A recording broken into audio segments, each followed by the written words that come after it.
You stop my video.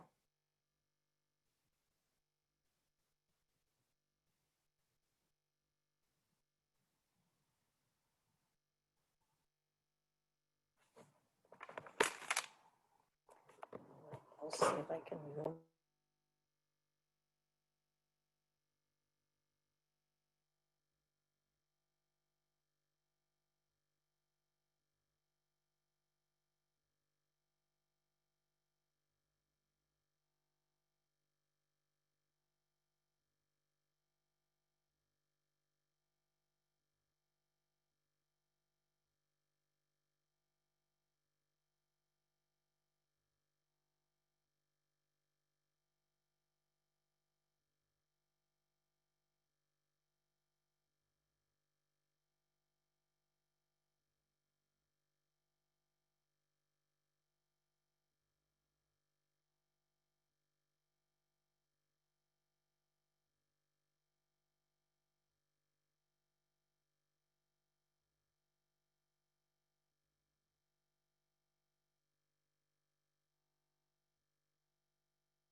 Good morning, muy buenos dias, and welcome to day 2 of CABE's Summer Dual Language Immersion Institute from wherever you are zooming in from today. What a great day, our first day we had yesterday, and we look forward to a fabulous day together today as well. You know, as we get ready for this new school year ahead and the questions we have regarding distance learning and hybrid learning, a quote came to mind from Hugo Vasquez from the National Equity Project that I'd like to share with you today. Since we know that disturbance is required for change, and there is no doubt that disturbance is happening as we speak, the question is, are we willing to use this opportunity to create the kind of educational system we want and we know that we need? We have learned that if we are going to change a system, we as individuals first have to see what the system is producing, and then we have to engage with others to design something different. And finally, we have to act. You know, with that vision of equity and what that means for dual language immersion, dual language learners, our English learners, I want to bring your attention to a resource that's on our CABE dual language immersion website, the website that you've been using to follow the schedule, look at the keynotes. You can get to it from gocabe.org and go to our resources, the Dual Language Immersion Institute, or you have it on your link as well. And on that page, kind of towards the bottom, you will see an area of additional news and resources.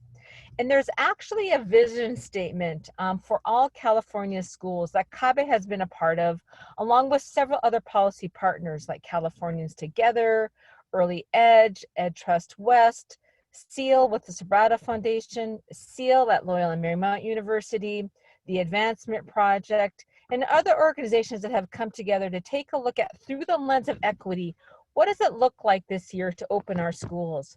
And we invite you to look at that. There's great messages there for education leaders in Sacramento, for our district leaders, and for our site leaders, and for our teachers. As we look ahead to this new school year, how do we ensure that we are going to be able to provide equitable education for all English learners, and particularly those who come into our programs with dual language immersion programs or other biliteracy programs as well, from preschool all the way on up through high school and beyond. So we invite you to look at that and use this as a resource as you move forward in getting ready for this next school year.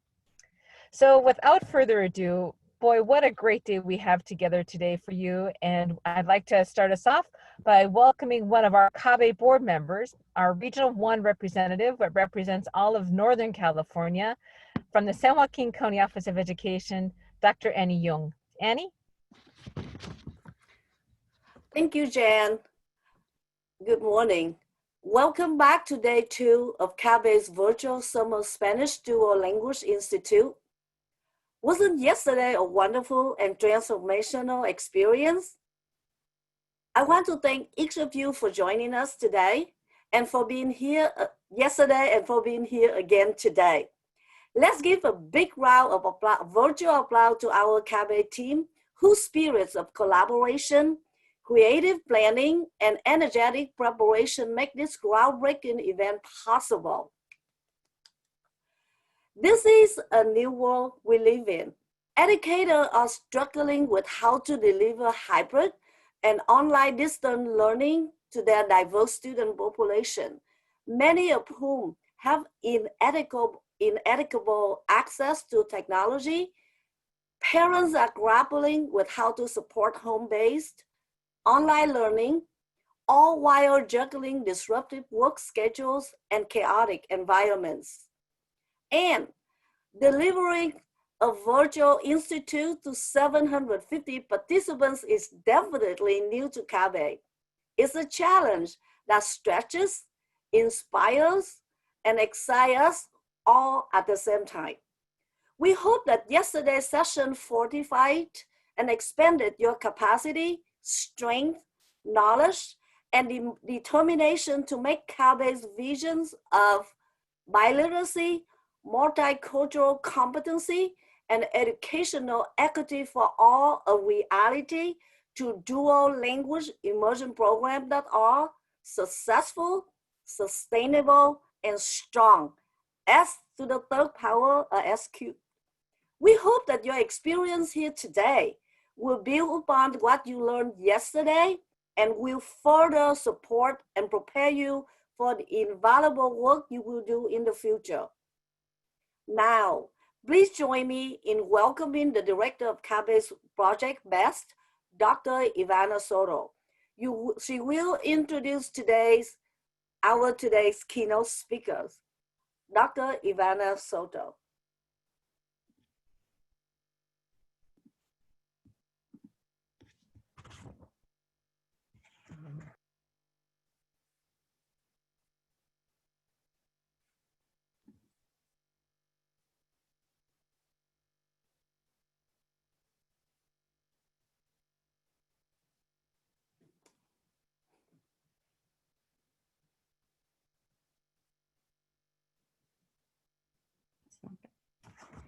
Bienvenidos a todos. Welcome everyone. Thank you for your participation in day 2 of CABE's first virtual Spanish DLI Institute. Before I introduce today's keynote speaker, there are a few housekeeping matters to share. First, as this keynote webinar is being recorded, only speaker microphones will be active. All participant microphones will be muted throughout the presentation. During the keynote presentation, you will have the opportunity to post questions using chat. To view the chat box, just click on the chat icon at the bottom of your screen. Selected questions will be answered during the special session with Dr. Soltero at 11 o'clock today.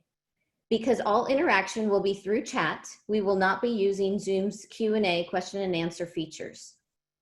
After the Institute, we will post recordings of all keynote sessions on CABE's online community webpage. Please note that you can control how the webinar will be viewed using the 3-dot menu in the upper right-hand corner of your individual video window, and also by dragging the speaker's window to a different location on your screen. If you need assistance, please contact us using the live tech support link or the customer service contact information located at the bottom of the e-ticket that you received in your email. And now it's my pleasure to introduce our keynote speaker. I am honored to introduce Dr. Sonia W. Soltero. At DePaul University in Chicago, Dr. Soltero is professor and chair of the Department of Leadership, Language, and Curriculum, and former director of the Bilingual Bicultural Education Graduate Program. She is also a former bilingual education teacher and dual language coordinator. Sonia's scholarly work on English learners, Latino education, and bilingual dual language education has been published in English, Spanish, and French. She has authored 3 books: Dual Language Education, Program Design and Implementation, School-Wide Approaches to Educating English Language Learners, and Dual Language Education, Teaching and Learning in 2 Languages. She's been involved in dual language and bilingual education for more than 30 years as a dual language teacher, university professor, professional developer, and researcher. In addition, she has served on numerous national, state, and city education commissions and committees, including the Chicago Mayor-elect Lightfoot Education Transition Team. She is also the co-founder and current co-chair of the English Learner Advocacy Council in Higher Education. Please welcome Dr. Sonia Soltero. Thank you very much, Ivana, Jan. Thank you, Annie, and thank you for inviting me for this wonderful, first of its kind, CABE Institute, Virtual Institute. And thank you, everybody, for joining us today, this morning. I'm going to start by sharing my screen and the PowerPoint. And let's see, cross fingers, everything works. And here we go. So welcome again, and thank you. I'm thrilled to be here. I want to share with you so many things. We only have a short amount of time, but then we can have a little bit more time later on to discuss a few of the unanswered questions that you may have. I want to start off by recognizing the role that dual language education has in these times of unrest, in these times of opportunity. There are many, many challenges as well as opportunities. And as Jan very well mentioned, we have to disturb. The disturbance is in becoming agents of change. So I would like to start with acknowledging what we're living in society right now across the world, but also in the United States.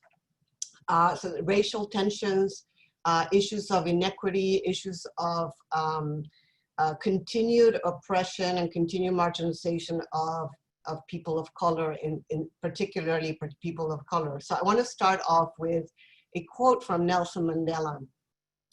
And he says, "No one is born hating another person because of the color of his skin, or his background, or his religion. People learn to hate, and if they can learn to hate, they can be taught to love. For love comes more naturally to the human heart than its opposite." And so I want you to be thinking about, how do we view dual language education as an agent of change? And how do we view and embrace dual language education as anti-racist pedagogy?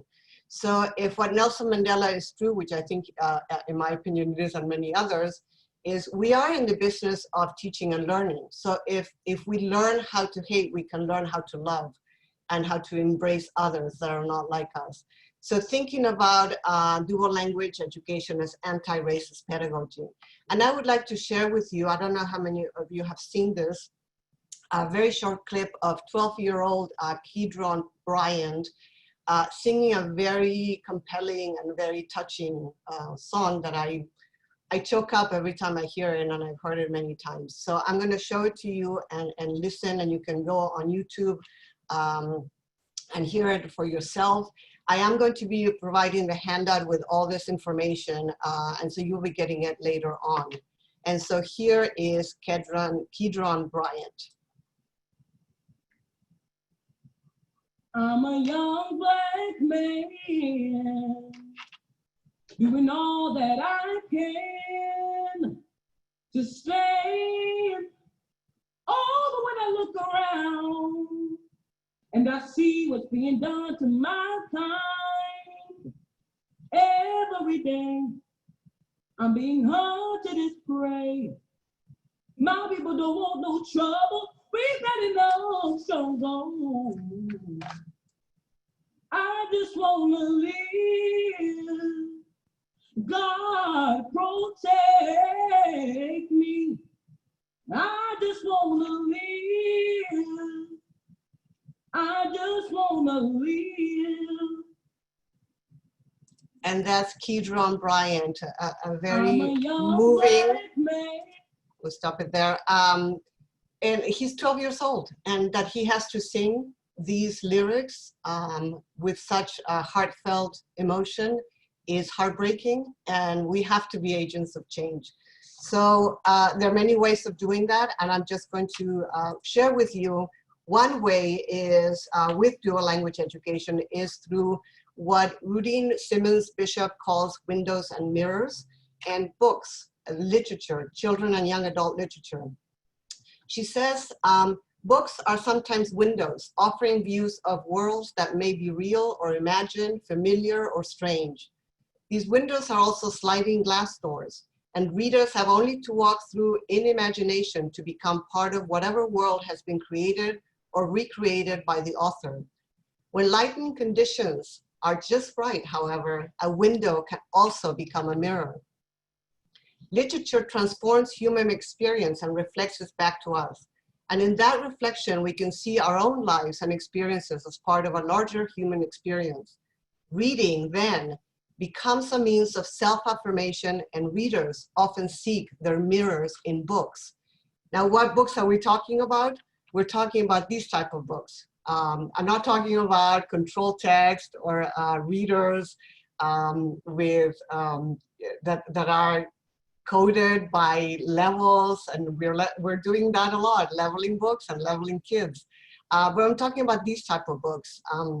Here are some ideas for you to think about in terms, I'm sure you know some of these books, talking about the African American experience, talking about also Afro-Latinos, Afro-Caribbeans.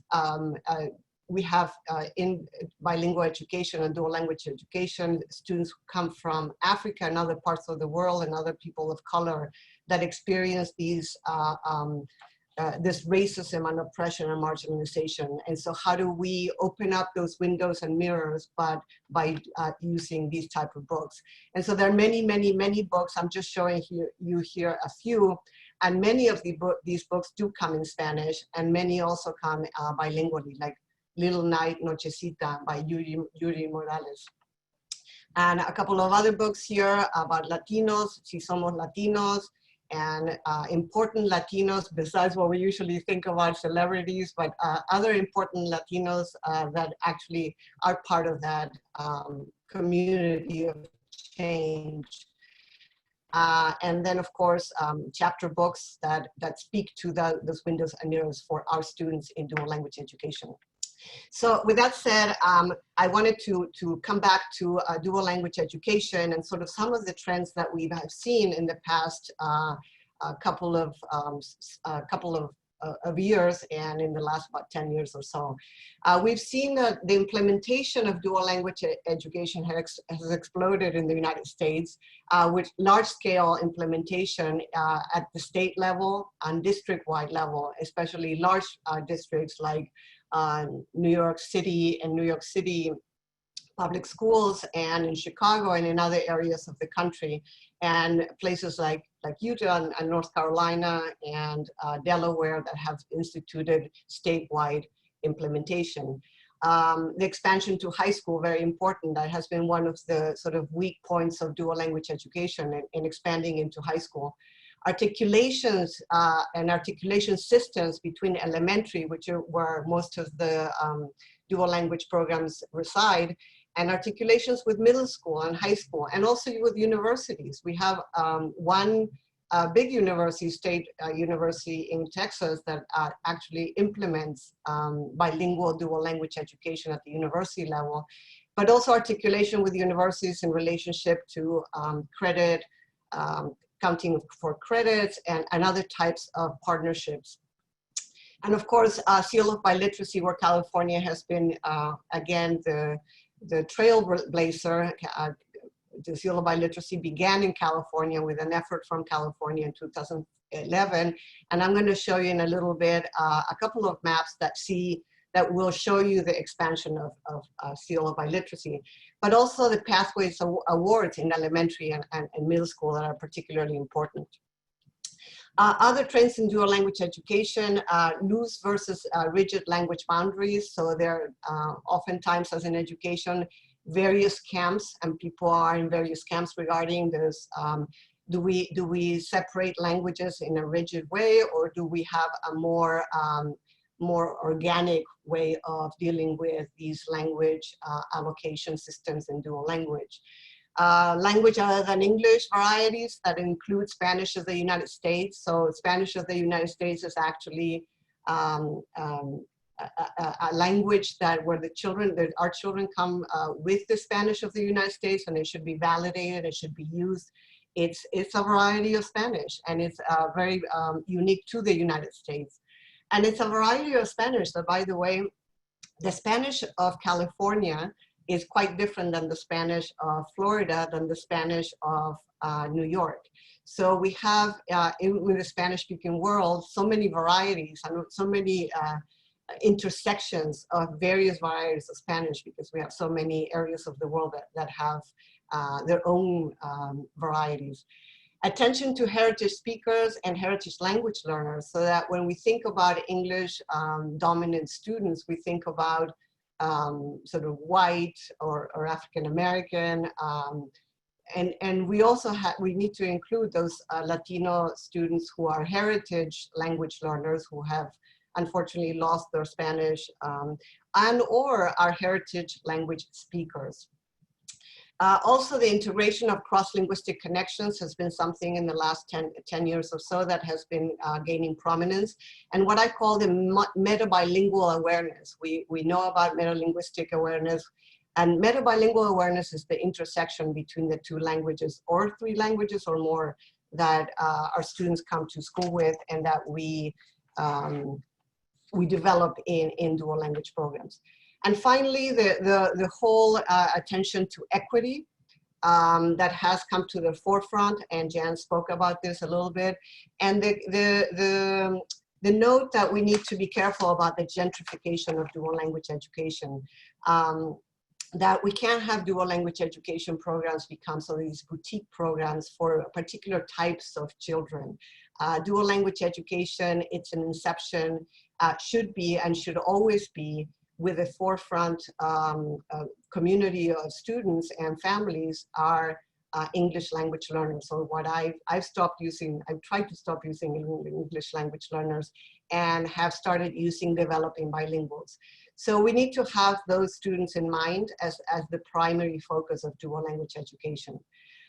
Excessive use of RTIs, response to interventions, and high stakes assessments in English is also something that is problematic in dual language and all education.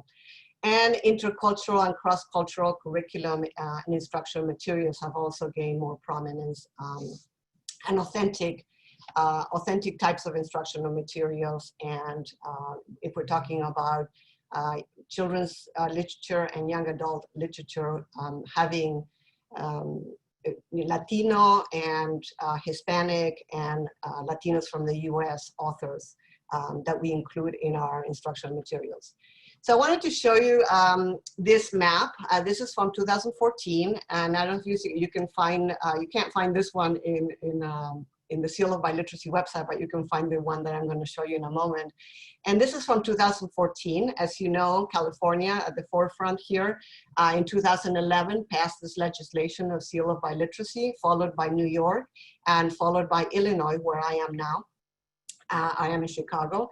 And then a few other states followed, and we have several under construction in 2014 and early stages and no seal of biliteracy. So I want you to pay attention now. I'm going to switch to what's going on in 2020. So let me show that again to you. This is 2014, and here we have 2020. So we have now, as of June 2020, 39 states plus the District of Columbia have passed seal of biliteracy legislation. This is big. Think about it, it's only 9 years in the making, where the majority of the United States now has legislated the seal of biliteracy. 4 are in process, 6 are in early stages, and I don't know what's happening in South Dakota. So maybe peer pressure will get South Dakota to get with the program and start thinking about the seal of biliteracy. So I don't know if you know that if any of you are on the Quien-Sabe Road, but the Quien-Sabe Road is actually a real road, and this real road is in California, in Scotts Valley, which is near Santa Cruz. And it's actually, how would you like to live on Quien-Sabe Road? Well, you don't want to live on the dual language Quien-Sabe Road, and so don't travel on that one. And therefore, to not travel on the Quien-Sabe Road, we need to know the how, the when, the why, the what, and the who about dual language education.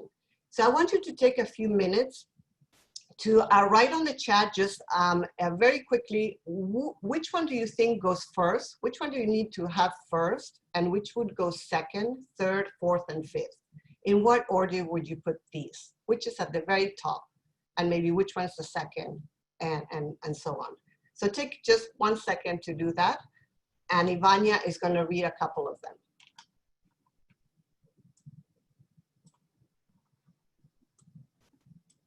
Yes, so we have a couple coming in, the why, the who, the how, some with the who, the why, and the how.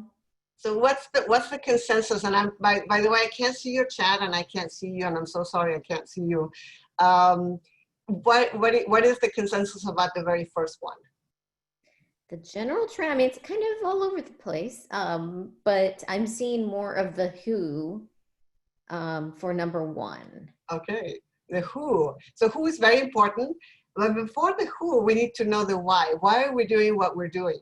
And so the why is typically sort of the theory and the research behind what we're doing. So we need to have very deep knowledge about second language acquisition, about bilingualism, about best practices for developing bilingualism, biliteracy. We need to understand the why, and that's the basis and the foundation for everything else. After understanding why, we need to know what are we doing? What is it that we're doing? And in the what is all those type of models. Are we doing one way, two way? Are we doing the 50-50 model? Are we doing the 80-20 models? Are we doing sequential literacy instruction or simultaneous? There are a bunch of the what's that need to be decided upon. And of course, who's very critical. If you don't have bilingual teachers and bilingual leaders and bilingual support staff, it's very difficult to enact, well, it's actually not very difficult, you can't do dual language. So the why, the what, the who, how are we going to do all this, and when are we going to do it? So there has to be, and I'm going to talk in a moment about long-term and short-term planning. So the domino effect, what I call the domino effect, if we have insufficient time for program planning and inadequate understanding of the essential program components, what happens? We then have faulty program design and implementation that are misguided, misguided and lead to misguided decisions about instructional materials, interventions, assessments, etc. So that if we don't, again, if we don't understand the why we're doing what we're doing and the what that is related to that why, so the essential program components, then we're making incorrect or misguided decisions about what instructional approaches are best, what materials are best, what interventions. So for example, in terms of interventions, are we doing interventions for English language learners, so developing bilinguals in English that are designed for English speakers? So those are the wrong types of interventions and the wrong types of assessments. All of this leads to weak program and negative academics, linguistic and social-emotional outcomes for our students. So we have to really do a lot of homework, in essence, and also not just homework while we are beginning to develop a new program, but also as programs have been established, we need to continually reevaluate, continually redesign, continually reassess how we're doing.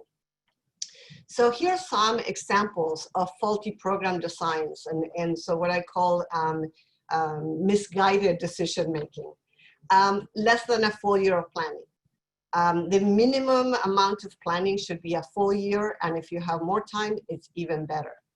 All at once, large-scale district-wide launch. I worked with a district where there were 30 schools that were going to be launched all at once. Many of those schools were not ready to do that. Some of the schools were, and some of the schools were almost ready.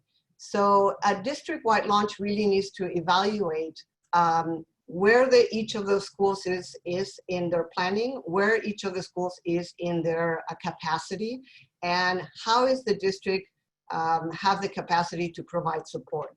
So all those things need to be considered rather than just doing a full launch of so many schools all at once. Other faulty program design decision-making, having two-way models where there are very few students of one language or the other. And this can be done. You can do dual language with, and I've seen schools when I visit with 5 students from one language group and 25 from the other. It can be done, but it's very difficult. And we all know the Center for Applied Linguistics recommends that there is at least 30% from one language and 70% from another language at the very minimum. Greater focus on concerns about English native speakers in two-way programs. Again, I mentioned before that the focus should always be on developing bilinguals while developing English as their second language, rather than a focus on English native speakers, which leads to that gentrification or boutique styles of dual language programs that are designed more for the English native speakers rather than for those students who are developing English as their second language.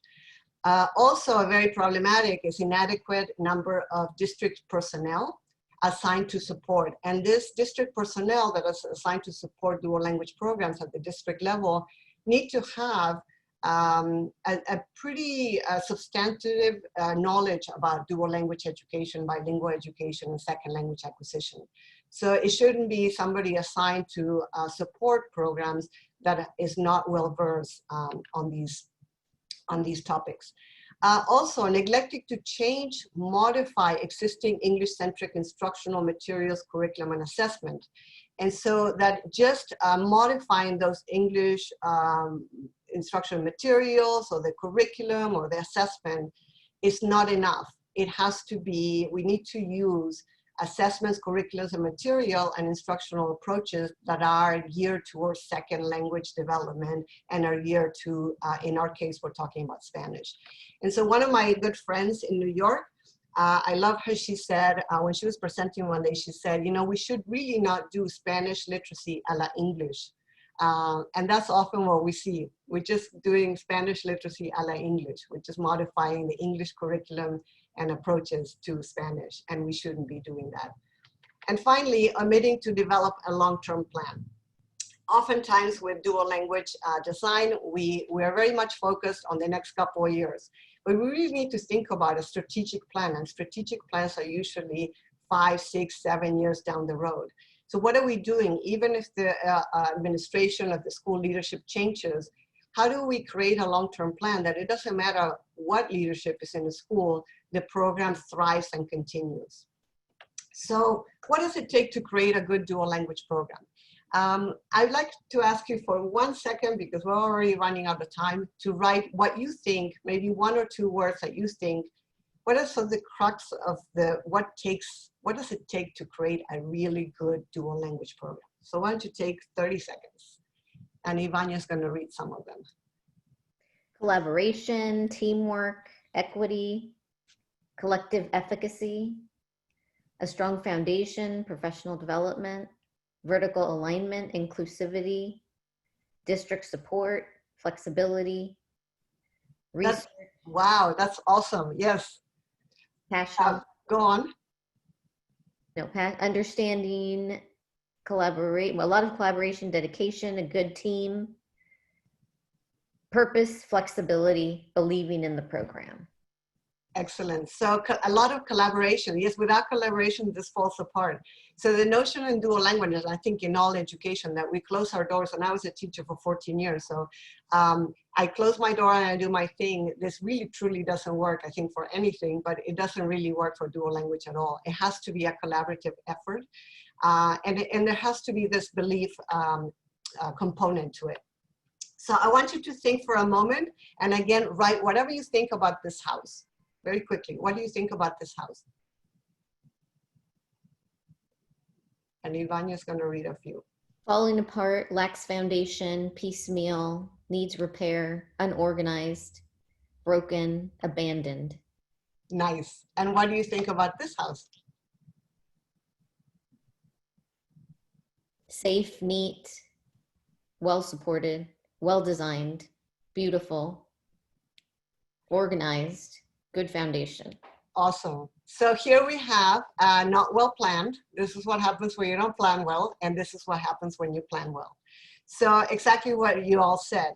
So, you know, a lot of people are talking about, and I'm all for it, about disrupting and dismantling. So disrupting, you know, practices, and disrupting, you know, historical things that have not really done well by our students. But when we're talking about disrupting and dismantling, we also have to talk about what happens after you disrupt and dismantle. We have to reconstruct, we have to reframe, we have to reformulate and rebuild. And this is what we're talking about, even when things are not well planned, or we are fighting against sort of the forces of history and the forces of the establishment. When we disrupt and when we dismantle, we have to reformulate and rebuild. So very quickly, this is a very dense slide that I have here, that I put it all in one slide. I put a lot of things in here that we could talk for hours for each one of these dual language building blocks. So the building blocks of dual language, you have to have interest and buy-in. And the buy-in and the interest has to be from all the constituents. So if you're doing a dual language trend in a school, and if you're talking about high school and middle school, it typically is not the entire high school. All constituents in that school need to have buy-in, but also at the district level and in the bigger picture at the state level. From parents, from students, from teachers, from leaders, school and district leaders, and from the community. We talked a little about building knowledge about dual language, second language acquisition, instruction, assessment. And the will, I put in here the will because the will to think outside the box, take risks, adapt existing instructions, and advocacy is something that is sometimes missing. And what I've seen with district leaders and school leaders that do think outside the box, those are the people that really bring that, those are the agents of change. That is real agency, where we have the will to think outside the box. And the big elephant in the room about thinking outside the box is assessment. And because we have these mandates from state level, usually from state level, about assessment practices that are really detrimental to dual language programs and to other programs and students, is how do we think outside the box in relationship to assessments, because they're such high stakes. And I'll talk a little bit more about assessment in a moment. Vision. The vision and the mission of the school, the vision and the mission of the district level. These are the goals and aspirations that are based on shared beliefs in the school and the district, and even beyond that at the state level, that guide all of our decision making. So we need to sometimes dismantle and disrupt those old vision and mission statements and the way we think about education and the way we think about language and culture. And so rebuild those and rethink, transform that vision and mission to incorporate those linguistic and cultural goals. Capacity building is very critical. It is capacity building of expertise and experience among teachers, support staff, and leaders. And capacity building is important, including in retention of highly qualified and experienced teachers and school leaders, because dual language, as in all of education, it's a high maintenance program, and teaching and being in education is not easy, and it has not been easy for the last 10 or 15 years. We may be seeing a swing towards having this society validate and value and celebrate educators, but we haven't had that for quite a bit of time. Planning, we talked a little bit about short-term and long-term strategic formulation and prioritization. So we can't just stay at the short-term planning, we need to think about long-term plans. Commitment is very critical. Long-term commitment to implementation and continuous improvement. This is not the type of program, dual language, that you build it, you plan it well, you build it, you have the foundations, and it runs on its own. It's a continual and constant rethinking, reformulating, readapting to the students that we have, to the families, to pressures from society and education policies that come down the pipeline from the state or the district. So how do we commit for the long term to implement high quality and sustainable programs? Communication, and is that communication, I don't have collaboration here, but that communication is part of that collaboration that many of you mentioned. And the communication needs to be clear and ongoing, of data, information, of changes that happen in the school, in the district, in the state. It needs to be accessible to everyone, including parents and families and teachers, and it needs to be up to date. And then we need to create systems. And the systems, I'm a big proponent of writing things down, because when you write things down, then people can't say, well, there's no misrepresentation or interpretation. So we need to have guidelines that are written down, the components, the criteria, the processes, the outcomes, and there's so much more. If we have those guidelines written down, then we're all on the same page, or try to be on the same page. And so all these building blocks lead to these sustainable, high quality dual language education programs. And I use the word sustainable a lot because I know in education, new leadership comes in, and they come in, the new leadership comes in with different ideas, different programs, different curriculum, different things that they want to try out. And so sometimes that commitment starts to erode for dual language education, and something else replaces it. So how do we build dual language programs that are sustainable? Now, I don't have a lot of time left, but I wanted to show you a couple of things. This is one way of commitment. I don't know if you can see at the bottom here, this is a dual language school in Chicago. And you see a bicycle at the bottom. So I don't know if you can see, these are metal letters, metal, like metal. I can't pronounce that word very well. And these metal letters are actually soldered into the concrete of this building in Chicago. So this is real commitment to solder dual language education onto the building wall. That is long-term commitment, because I would take a lot of work to take that down. And here is a school, Rafael Hernandez Dual Language Magnet School in the Bronx. That also, if you see the person by the door, these are pretty big letters, also metal letters that are soldered into the bricks in the front of the school. So short-term plan and long-term plan. So we are all very familiar with the short-term plan, the first year, the planning year, about doing all these type of things. But have you thought about doing the long-term plan? And the long-term plan is also something that should be revisited and revisioned every so often for those schools that have established dual language programs. Because we know that even with established dual language programs, things happen, things change, leadership changes, teachers change, the district changes in its focuses. And so we need to re-envision and we need to revisit that long-term plan. So even if you've been doing a dual language program for 20 years, what is that revisioning and what is that long-term plan for the next 5 years? So thinking about all those aspects of dual language education. We're not going to do this obviously, but I put here the building blocks in this type of format so that you can be thinking about how these building blocks are going to be enacted. So there is a place for how to describe how this is going to happen, who's going to do this, and when is it going to be done. So something very sort of succinct to plan out the how, the who, the when. We already know the why and the what and the what. The one thing that I didn't put in here is how much is it going to cost, that I know district leaders and school leaders are always worrying about. So that part I didn't put in here. And here's the other set of building blocks and the last set of building blocks. So finally, I want to leave with how do we advocate? How do we advocate for dual language education? And here's some ideas, and there are many more. Build knowledge, networking, participate in policy making, and have an advocacy plan.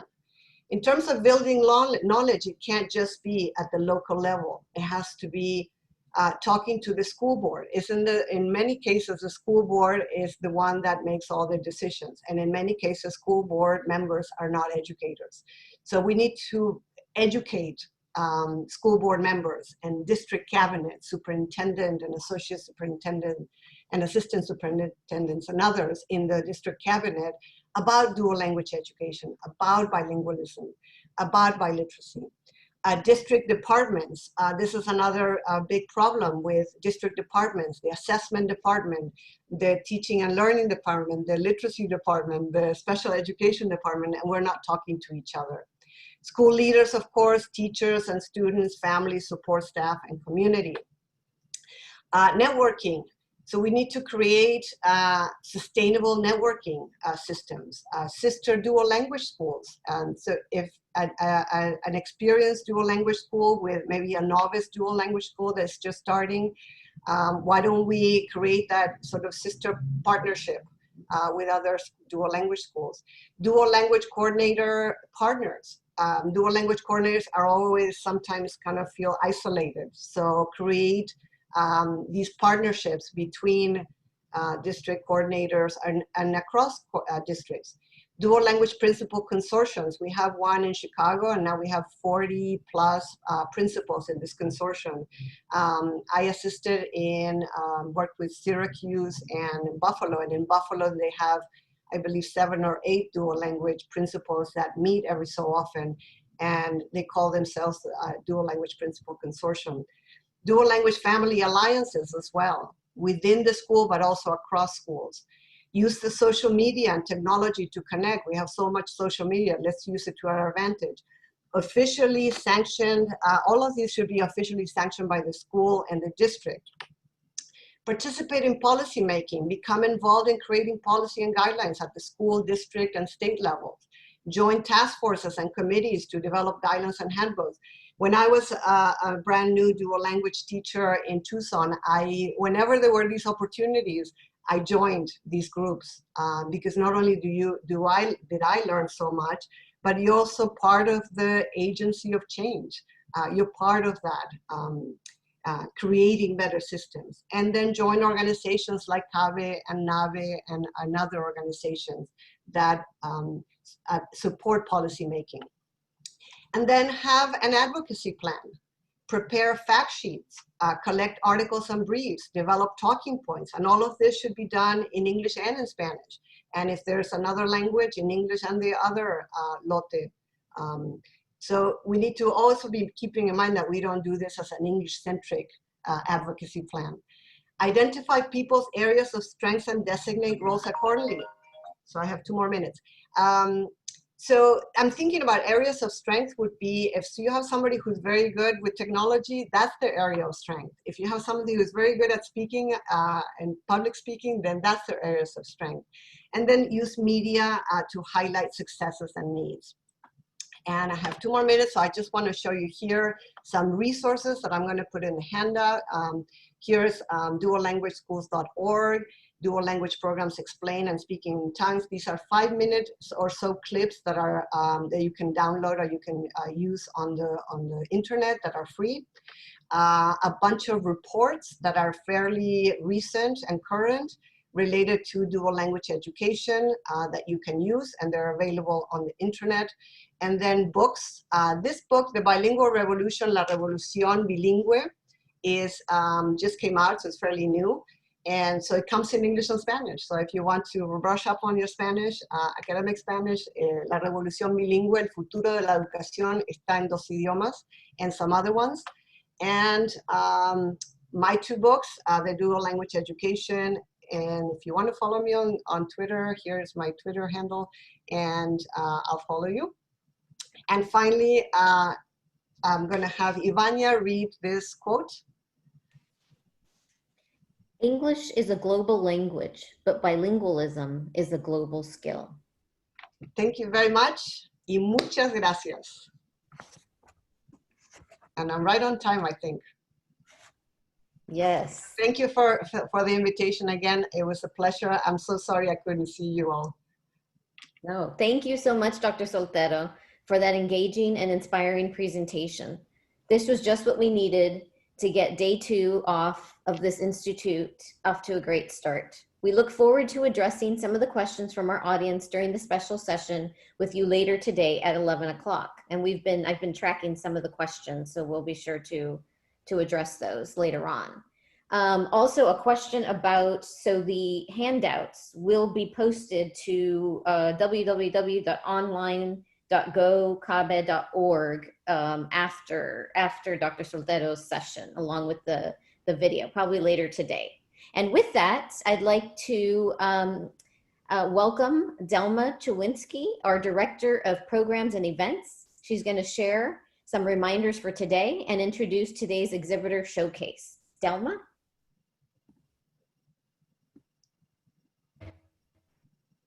Hello, and thank you very much, Dr. Soltero and Ivania. And hopefully you guys will see me shortly, but there we go. Hurry. Thank you so much. It was definitely a great session, and really enjoyed it. I would like to first remind you of a few items that we need to discuss. We hope you had a chance to visit the CABE online community, where you will find not only information on the DLI Institute, but also see what other events and projects are happening at CABE. You can also find previously recorded webinar from previous events. Take time to explore our online community. Our schedule for today is pretty much the same format as yesterday, except today we have the day at the exhibits, which I will highlight in a moment, and I look forward to seeing each of you there. As a reminder, your e-ticket contains all of the links and passwords needed to access all large sessions. Your boxes of 1 to 3 have different links on there, and your strand session is on box 2. So remember that. Be sure to leave this session first, and then you log out of it, and then you enter into your next session by using your meeting ID, which is once again on your second box, and putting in your password. And again, if you need any support or have questions, you can reach us by phone, email, or visit us live. That is also on your e-ticket.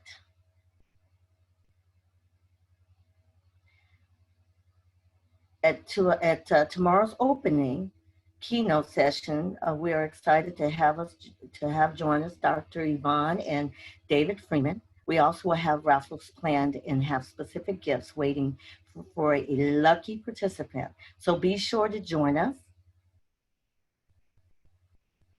for that.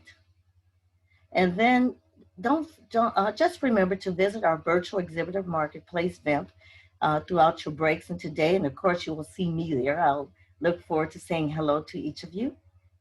And we will invite you to spend a virtual day at the exhibits from 12:30 to 1 p.m. And this is your opportunity to meet live and in person in each of our exhibitors at their virtual table and learn about the latest books and products for DLI learning and teaching. And if you have your e-ticket, you have the Zoom link to connect to our virtual exhibitor marketplace. And for your convenience, we've also included it in the chat box. So make sure to look at your chat box and get that information. And just once again, remind you that after this session, you will leave and you will go into your strand session and use your password. Make sure that you use the correct password. It is case sensitive. So make sure your ones, if it's a 1 or an L, use an L. If it's a 0, use a 0 and not an O. Just a quick reminder for you guys. So today we're gonna highlight a few of our exhibitors, and it's my pleasure and I'm delighted to introduce Imagine Learning and Enabling Learning. And I look forward to seeing each of you guys at 12:30 or in between your breaks at VIMP. Thank you. And again. Imagine Learning is excited to introduce you to our research-based digital curriculum that supports language development in literacy and math for all your EL students.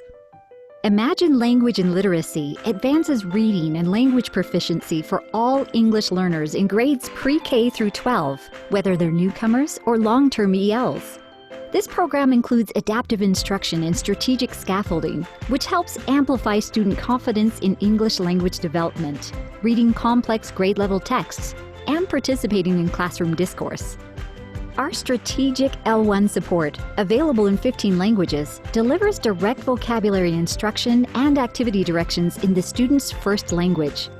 As students' proficiency grows, the program gradually withdraws first language scaffolding. Our personalized approach also includes explicit instruction in phonemes not found in the student's first language, as well as 3 levels of vocabulary instruction.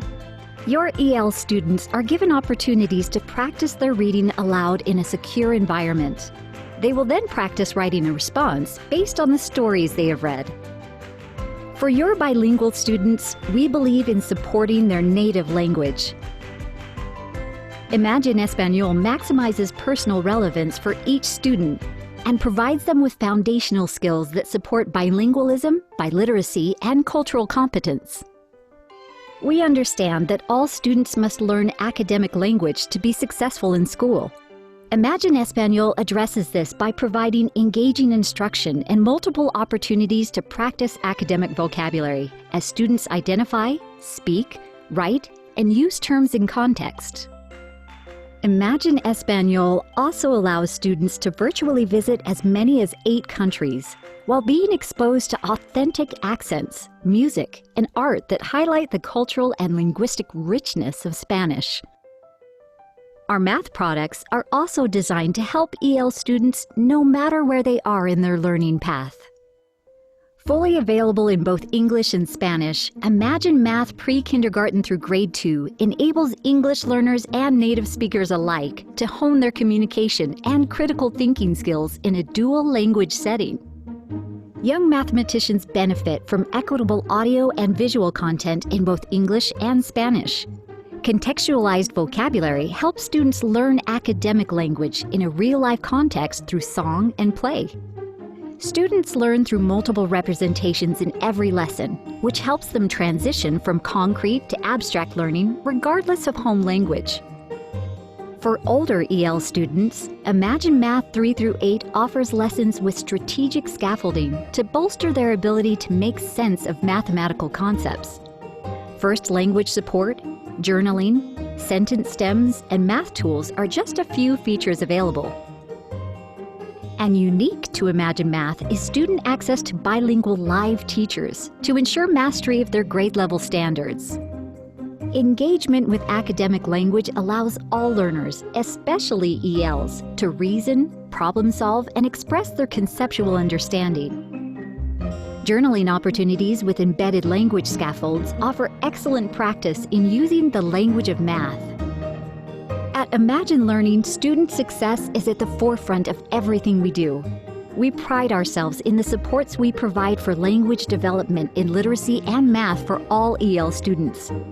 To learn more about Imagine Learning and all of our products, go to imaginelearning.com.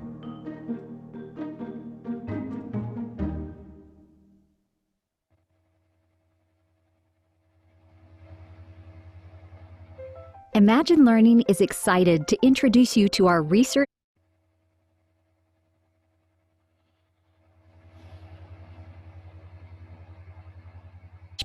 digital curriculum that supports language development in Cuadernos interactivos, tus cuadernos de siempre, ahora con realidad aumentada. Usa tu dispositivo y conoce a Playku, tu compañero en esta aventura. ¡Hola! ¡Vamos a explorar! Sumérgete en divertidas actividades. Colorea. Juega. Aprende y enseña. Haciendo un uso responsable de las pantallas y promoviendo variadas actividades. Playku potencia las habilidades de tus hijos. Música. Lenguaje, naturaleza, matemática y mucho más. Con los cuadernos Calligraphics Playku, descubre la magia de aprender. Línea preescolar interactiva. Consigue tu cuaderno y descarga la app. Conoce Playku, un juguete inteligente con realidad aumentada. Avión.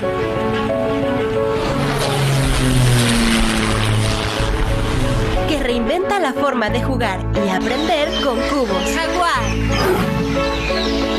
Con experiencias educativas interactivas que estimulan las inteligencias múltiples. ¡Excelente! Son cubos mágicos. Hola.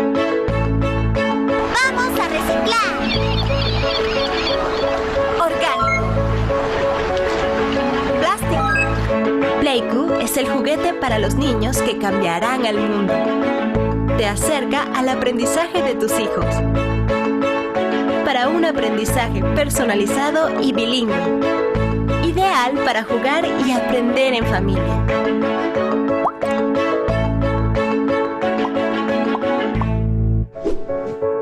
We are proud to introduce to the U.S. the multilingual educational solutions created by Playku.